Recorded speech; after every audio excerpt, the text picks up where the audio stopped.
Olá, meus irmãos, louvado seja nosso Senhor Jesus Cristo, para sempre seja louvado. Bem-vindos a mais um vídeo. E hoje vamos refletir uma passagem bíblica, que eu já até comentei aqui com vocês em um outro vídeo.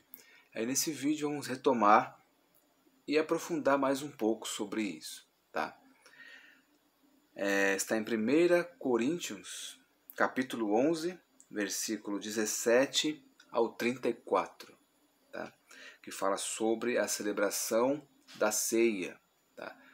Que hoje está tendo uma negligência muito grande por parte de alguns sobre a Eucaristia, sobre a celebração da ceia, como respeitar a Deus de uma maneira correta. Tá? Fazendo-vos estas advertências, São Paulo faz uma advertência para a igreja de Corinto.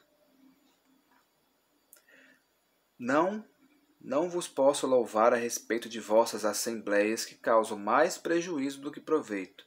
Em primeiro lugar, ouço dizer que, quando se reúne a vossa assembleia, há desarmonia entre vós, e em parte eu acredito. É necessário que entre vós haja partidos para que possam manifestar-se os que são realmente virtuosos. Desse modo, quando vos reunis, já não é para comer a ceia do Senhor. Porquanto mal vos podeis à mesa. Cada um se apressa a tomar sua própria refeição. E enquanto uns têm fome, outros se fartam. Porventura, não tendes casa para onde comer? Ou menosprezais a igreja de Deus e quereis envergonhar aqueles que não têm? Que vos direi? Devo louvar-vos? Não, nisso não vos louvo. Eu recebi do Senhor o que vos transmiti, que o Senhor Jesus, na noite em que foi traído, tomou o pão, depois de ter dado graças, partiu e disse: Isto é o meu corpo que é entregue por vós. Fazei isso em memória de mim. Do mesmo modo, depois de haver ceado, tomou também o cálice, dizendo: Este cálice é a nova aliança no meu sangue. Todas as vezes que beberdes, fazei em memória de mim. Assim, todas as vezes que comeis deste pão e bebeis deste cálice, lembrais a morte do Senhor até que ele venha. Portanto, todo aquele que comer o pão ou beber o cálice do Senhor indignamente, será culpável do corpo e do sangue do Senhor. Que cada um se examine a si mesmo, e assim coma o pão e beba deste cálice. Aquele que come e bebe sem distinguir o corpo e o sangue do Senhor, come e bebe a sua própria condenação. Essa é a razão por que entre vós há muitos adoentados e fracos e muitos mortos. Se não nos examinássemos a nós mesmos, não seríamos julgados, mas sendo julgados pelo Senhor, ele nos castiga, para não sermos condenados com o mundo. Portanto, irmãos, quando vos reunir para a ceia, esperai uns pelos outros. Se alguém tem fome, coma em casa. Assim vossas reuniões não vos atrairão à condenação. As demais coisas eu determinarei quando for ter convosco. Palavra do Senhor, graças a Deus. Aqui São Paulo está fazendo uma exortação, fazendo algumas advertências sobre a igreja, a igreja de Corinto. O que estava acontecendo lá? Desde os primórdios da igreja, sempre houve a celebração da ceia, da ceia do Senhor, a Eucaristia. E não é um jantar, não é um almoço. As pessoas tinham as suas casas e, assim como acontece hoje, iam para a igreja, ouvir a palavra e celebrar a palavra de Deus, o Evangelho, da igreja ainda primitiva, com Paulo. São Paulo não estava nesse momento, ele mandava cartas, se estava tudo bem, com exortações para as igrejas de Corinto e assim por diante. Onde ele passava, formava comunidades. Então, foi assim que começou a igreja foi se formando até chegar na igreja que nós conhecemos hoje. E nesse período, a ceia do Senhor era o pão assim como Cristo ainda tinha feito pão e vinho, e as pessoas se reuniam e comiam. Só que nesse sentido aqui, que São Paulo exorta, que as pessoas estavam comendo demais, não estavam celebrando apenas a ceia do Senhor, estavam se fartando de pão e de vinho, enquanto alguns ficavam de fora, não comiam. E eles não se examinavam, não estavam preocupados se recebia a ceia do Senhor dignamente ou não. Estavam lá somente para comer, não levavam a sério, não viam aquilo espiritualmente. Achavam que era qualquer coisa, era apenas uma celebração. Né? Aí São Paulo exorta: vocês não têm comida em casa? Vocês estão com fome? Comem em casa, vocês têm comida em casa. E deixa para os outros, para que todos participem. E dignamente. Tá? Temos que nos examinar nossa consciência. Né? Tá? A importância da confissão, a importância de confessar os pecados, não é? De estar na graça de Deus. Hoje, nós vivemos uma situação, não mais as pessoas se fartando de comida, porque é a Eucaristia, mas acontece muitos casos de pessoas que não acreditam mais na Eucaristia, estão em pecado mortal, vão comungar, as pessoas não acreditam mais, os padres, muitos padres, bispos, não creem mais em Jesus presente na Eucaristia, celebram de qualquer maneira, abre as portas para qualquer um entrar e receber a Eucaristia, em muitos casos. Vêm satanistas, vêm pessoas de má fé, pessoas que querem destruir a igreja, pessoas que vêm e roubam, assaltam, levam a Eucaristia para fazer aberrações, para fazer sacrilégios. Então, o que está acontecendo hoje? Aqui nós vemos o castigo de Deus para não condenar a sua igreja com o mundo. Olha só que as palavras de São Paulo. Deus castiga, vê os pecados que estão sendo cometidos, os sacrilégios, o desrespeito, tanto com a igreja e com os irmãos.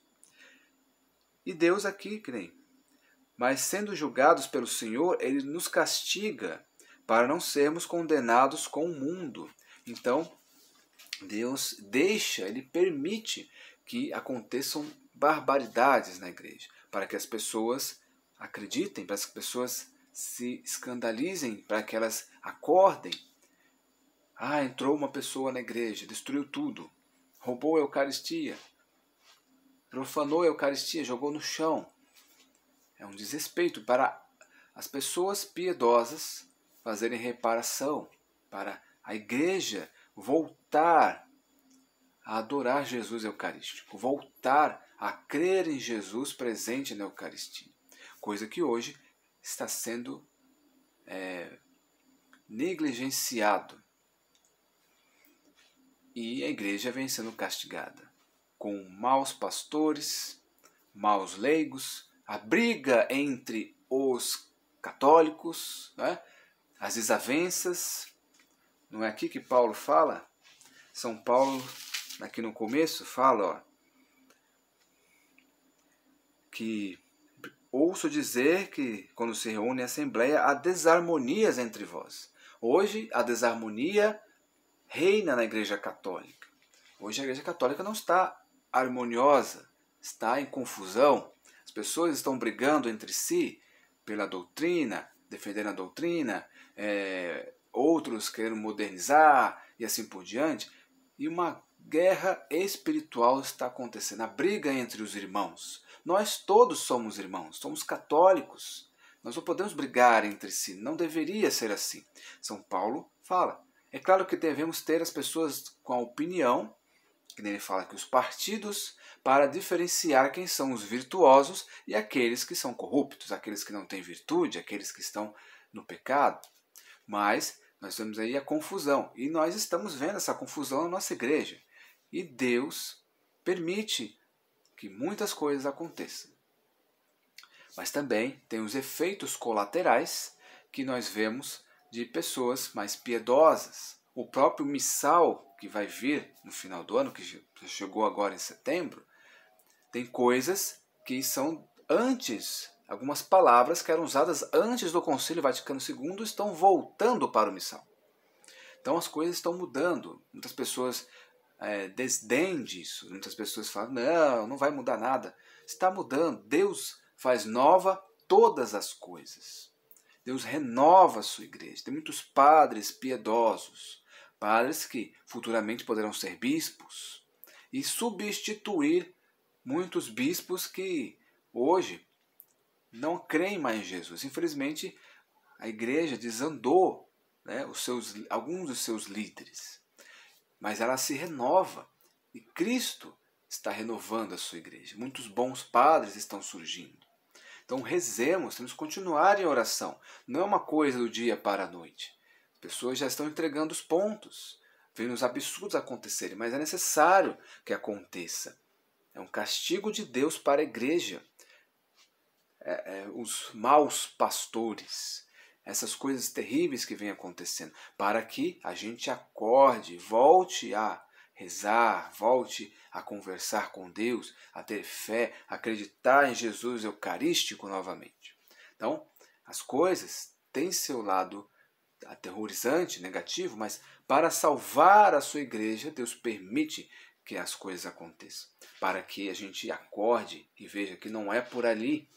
Essa modernização, o fim dessas coisas, tem pessoas que querem até o fim da Eucaristia, mas Deus não permite. Então vai se renovando no coração das pessoas, no coração de muitos leigos, no coração de muitos sacerdotes, essa renovação, uma renovação verdadeira, a renovação de Cristo, renovar a sua igreja para continuar o que ela deveria sempre fazer. Pregar a boa nova do Evangelho, amar a Deus sobre todas as coisas e o próximo como a si mesmo. Mas o que ela tem feito em muitos lugares é desrespeitando a Deus e desrespeitando o próximo, deixando o próximo ser condenado ao inferno, desprezando, deixando os leigos, as pessoas que vão à missa, fazer o que quiserem. Então, vivendo um mundo sem regras, sem leis. Então, rezemos pela igreja. Com Deus há sempre esperança. Devemos ter esperança que Deus faz nova todas as coisas. E esse novo não é o novo de novidade, não é o novo do moderno que a gente vê hoje. Faz nova todas as coisas, renova nossas forças, renova a nossa fé. Amém? Então isso, que Deus abençoe você e até o próximo vídeo.